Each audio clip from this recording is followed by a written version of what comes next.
Сен атын Сабыржан ба? 86 жылғы. Мында кеш. Қанша бала бар? 11. Әйелі кім?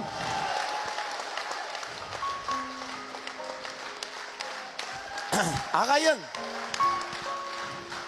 Саған сүйкенбеу керек. Сен құшақтап жату керек қо. 11 бала.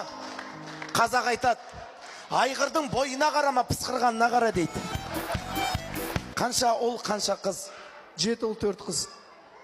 7 ұл, 4 қыз. Альхамдулилля. Прикинь, бала таудан басқа немен айналысасыңдар? Құдай берсін. Қиямет күні біздің сүйікті пайғамбарымыз Мұхаммед Мұстафа саллаллаху алейхи уассалам өзінің көп үмбетімен мақтанады. Сол кезде мақтанып атқан кісінде ішінде Сабыржанды қараш. 11 бала, 11 үмбетімді дүниеге алып келген әйелін қараш, Алла жәннатты берші деп сұрап қалар. Шапағаты тиер иншалла. 7 бала. Бірдеңеңді берші. Мен ниет қылатын. Берші бір, ременіңді ма, аяқ киіміңді болмайды ғой, біттей ғана аяқ киімің.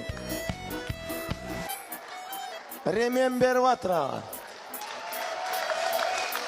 Бұны қалай қолданады десең?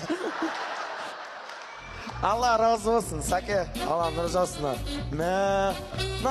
Қош, мұнаны қалай істейді? Үйге апарады, ыстық суға салады да.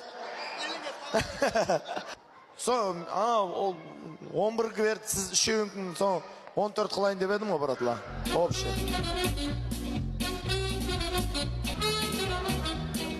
Платочек. Таза ма? Терім бар, как раз солмен ұл болады. Ау? Өзің тіршілік жаса.